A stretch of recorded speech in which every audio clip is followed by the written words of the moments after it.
Well, good morning, everybody, and welcome back to Griffin, Indiana. It is a brisk July morning, 64 degrees outside. We have got some spraying to do today. I didn't bother spraying weeds with the wheat because we had worked the soil up pretty good, but since we are basically no-till the soybeans, we need to really take a look at our weed management. So today we're going to be spraying some herbicide down on our fields, trying to knock those weeds back.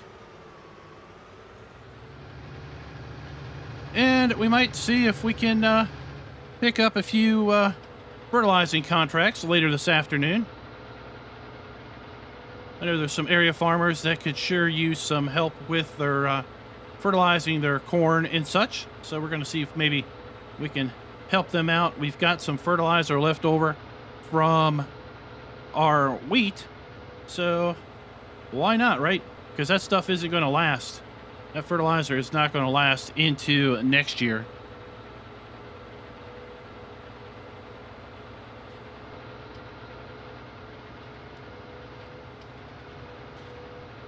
So why not take and make use of our investment, help out the area farmers also, and hopefully pad our pocketbooks a little bit with some extra cash, because we're down to $14,500 after leasing the sprayer, buying the herbicide, and we've had to release the fertilizer spreader. So we really need to get some money in our bank account so we can maybe purchase some more essential pieces of machinery, so we can kind of stop having to lease things.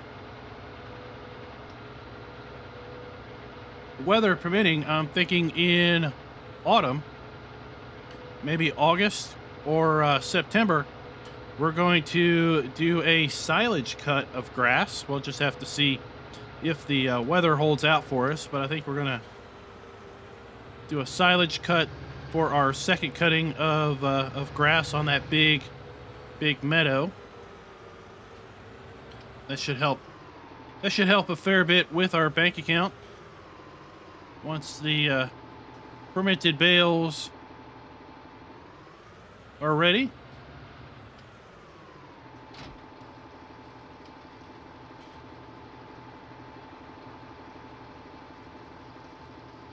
Just go ahead and fill this up.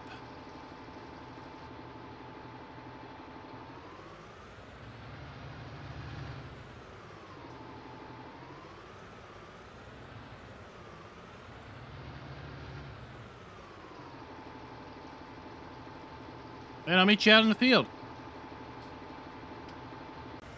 This video is brought to you by Luis Hernandez.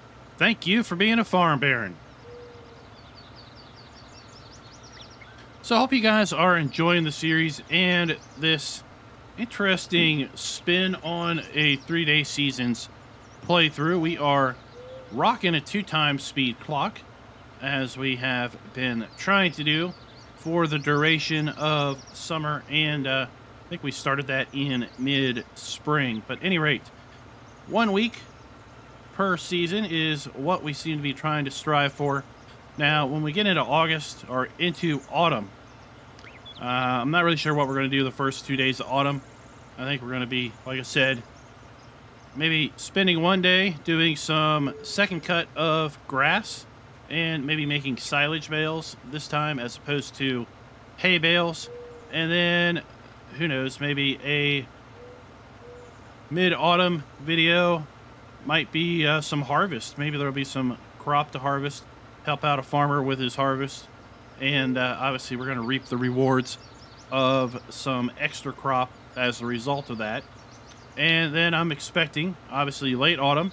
So next Friday, I am expecting the soybeans to be ready to harvest. So that will be hopefully that video, which will then take us into winter, which I'm not sure. I don't really plan on doing forestry. There really isn't a lot of easily forested trees on this map. A lot of these trees are the kind that, well, you kind of have to hack at and cut up, which I'm not really looking forward to. So we might fly through winter and just pretend it never happened, right? And then move straight on into spring. So we're just going to kind of play that by ear. But I do hope you all are enjoying this 3-day seasons style playthrough where we are taking one day in the life of a 3-day seasons farmer, which is really the equivalent of a month, and doing that per video. Something that I understand Giants has responded to with respect to the seasonal changes and the FarmCon announcement about 3-day seasons is, I believe they've gone into some additional detail on the clock time management aspect. And it sounds like you can now, in FS22, you're going to be able to slow your clock down to a speed slower than 1 times.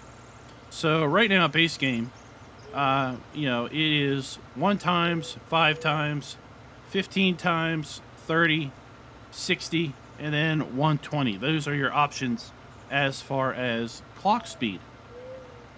It sounds like possibly with Farm Sim 22, we're going to have the ability to do 0.5 times and possibly 0.3 times. So basically a day, a sun up and sundown cycle could take 24 hours of real time. So that would be 1x. It could take 48 hours of real time. That would be 0.5. Or it could take 72 hours of real time, meaning a clock of 0.33. So basically, if you're running a 0.33 clock, then it would take 3 real hours to progress 1 hour in game. And that would allow you basically to do 3 times as much field work as you could typically do in a 1x clock speed game. So if you think about how do you play the game? Right now, do you play 9-day seasons at 5 times speed? Do you play 9-day seasons at 1 time speed? Do you play 6-day seasons? Do you play 12-day seasons? Take and think about the seasonal duration that you typically play, and think about the clock speed that you typically play at, and then just do a little bit of math as to what do you have to run the clock at if you would play 3-day seasons in order to roughly get the same amount of field work time in the season. Okay, so the math doesn't really work out when you go out as far as 24-day seasons, because you would have to really slow that clock down. But if you play 9-day seasons, 5 times speed, okay, so that is 3 days per seasonal transition. So if you take your 5 times speed and divide that by 3, you get something that is greater than 1, okay? So if you play 3-day seasons at 1 times speed, you have more daytime hours than you do if you played 9-day seasons at 5 times speed. Now, sure, you have more day-night cycles, right? The sun comes up and the sun sets 3 times in late summer, let's say, whereas 3-day seasons, the sun goes up and sets 1 time for late summer. But you have more game hours at 3-day seasons 1 time speed than you have 9-day seasons at 5 times speed. Okay? So just think about that. You're actually going to have more time if you play 3-day seasons 1 times versus 5-day seasons or 9-day seasons 5 times speed. And then that extends out to 6-day seasons for sure, 12-day seasons, you're probably going to have to venture into that 0.5 times clock or 0.33 times clock. But basically, if you play 12-day seasons at 5 times speed, then take and do the math, right? And basically figure out what type of clock speed do you have to run in order to have the same seasonal duration. And hopefully we're going to have some granularity there. I suspect we'll probably have somebody come out with a mod that will allow you to have a more fine grain setting on the clock, similar to what we have in FS19 now, that allows me to quickly change and set the clock to 2x, right? Because as we've said, the base game goes from 1x to 5x, but this mod allows you to go to 1, 2, 3, 4, 5, 6, 7, 8, 9, 10. So if I wanted to set it at 7 times speed, I could fairly easily with this particular mod, and that's what we're using for this gameplay, to quickly and easily set things at 2 times. So I don't think it's really going to be that big of a deal. Like I've said earlier, with this particular playthrough, it's more or less going in and kind of maybe proving the point that you can indeed play 3-day seasons without that big of a deal. I know there's some community multiplayer sites that routinely run 3-day seasons on their 24/7 multiplayer servers, so it's not impossible. There's lots of people that have been doing it for quite a long time. Yes, it does make it a bit more prone to possibly having your crop rained out, or having your ability to plant frozen out with respect to ground temperatures and such. But well, that is life, right? Not every farmer is going to be successful with every crop that he harvests. But what I found with our mid-summer harvest is, even though it was raining in the morning, I had dry conditions at noon. So it dried up pretty darn quick, which allowed me to get out there and get that wheat harvested yesterday.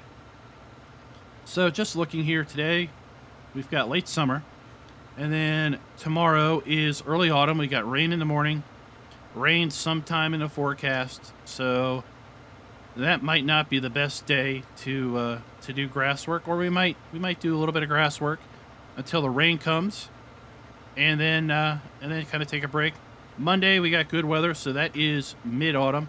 Tuesday we've got good weather in the forecast, so that is late autumn, so that's good to see. And then winter is right here. So it doesn't look like right now we're going to have any rain or snow in the forecast for winter. But again, I don't know if I'm going to do much over winter or not. You know, we've got our wheat to sell. So the best day to sell our wheat is the first day of winter. So we've got our wheat to sell. Our soybeans we're going to keep, because typically soybeans are best to sell in mid-summer. So yesterday was the best day to sell our soybeans. So we're going to keep those for another whole year. But other than selling our wheat, I really don't have much in plan for winter. Let's go ahead and, well, I guess get these remaining 2 fields sprayed with herbicide, and then I'll bring you back once we are figured out what field we're going to do our fertilizing contract on. So we've got all of the fields sprayed with herbicide now, and it's time to put the leftover fertilizer in our spreader, but we need an auger to get the fertilizer out of the bottom of this tank and obviously into the spreader. So I went ahead and purchased an auger, and oh my gosh, those things are so expensive. $20,000 for an auger. It's a little expensive if you ask me. But at any rate, I had to take a loan out, $5,000 loan. Just wanted to point out that we are storing our excess seed over here and herbicide in this shed for now. So we had about 1,300 liters of herbicide left over. So I'm going to run down to the shop with our little pickup truck here and grab the auger, and we'll be right back.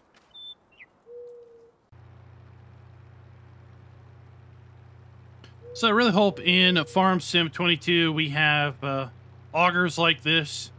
I really like using things like this. Reminds me of growing up. Now, growing up, we had one type of auger that we pretty much used to fill the bin and empty the bin. So, unlike here, where we used a big auger to put the grain in the bin, and then we have this little branch auger to empty, because this auger just does not go up high enough to obviously get into the bin. It is really just an unload auger. So what we're going to do is get this thing positioned close to the bin. And I have to say, I don't remember which bin I put this in. I think I put it in this bin right here. So let's disconnect.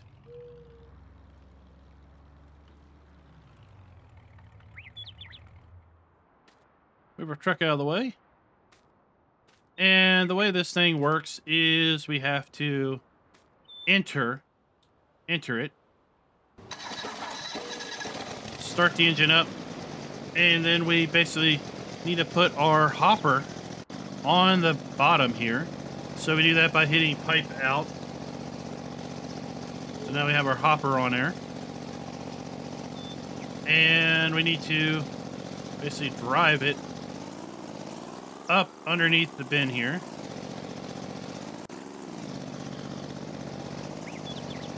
And there we go. So now we're underneath the bin. Let's raise our auger up a little bit.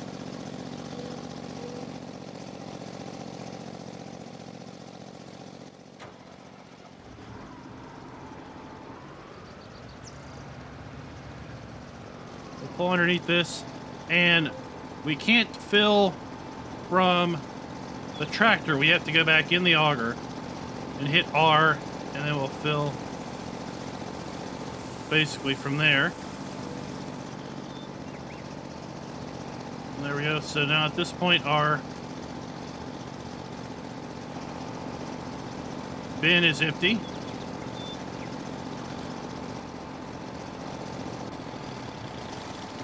We'll turn that engine off. And there we go. So we have 5,000 liters almost of fertilizer. And I went ahead and took a big contract out. We took a contract out on Field 9. Field 9 is a big boy down there in the southwest of the map. This guy is desperate. He is desperate to get his field fertilized. He's going to pay us $46,000. $46,000. So yeah. Couldn't turn that down. Especially now that we owe $5,000 to the bank. That contract is going to help us obviously pay off our debt that we just took out to get the auger. We're going to need the auger to empty our grain out of the Brock bins anyway, so might as well buy it now. And it's going to help pad our bank account. So we're going to do this contract. Probably going to do another contract or two to, again, help pad our bank out. You know, I want to go ahead and maybe buy a few other things for the farm. Yeah, really pained me having to buy that baler, or lease that baler twice.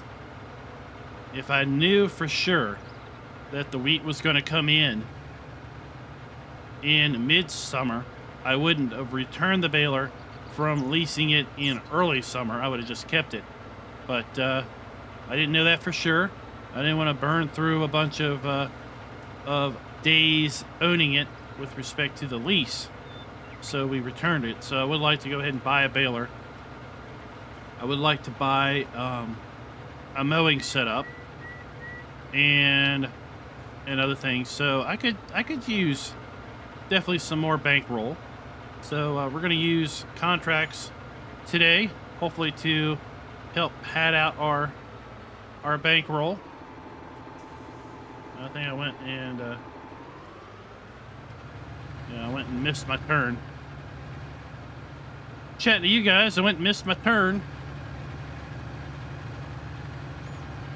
So let's go back up here and get set up, get this field knocked out, and earn some good bankroll. So field 9 down here has a really interesting shape to it. I was hoping that I could basically finish the entire contract by doing just this big section up here. But now I got to do a little bit of this kind of tail down here because we are sitting at 95%. But yeah, this is kind of a really interesting setup. The field is kind of split by this little pond over here. But I was hoping I could finish the contract out without basically doing this little tail.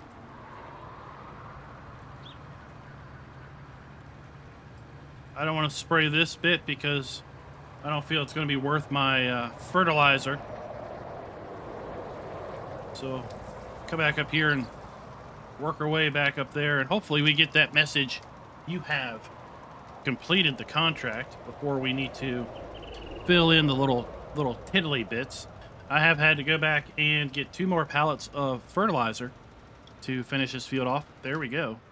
Contract is finished. I will gladly accept my $42,000. And we got another fertilizing contract right here for field 19 for $26,000. So we're going to go ahead and pick that up while we're at it. Now, obviously, in real life, you wouldn't be putting fertilizer down on corn that was this tall, but you know what? It's a game, and that's how we're going to play it, right? So that's where I'm going to leave it for today, everybody. Got our fields sprayed with herbicide.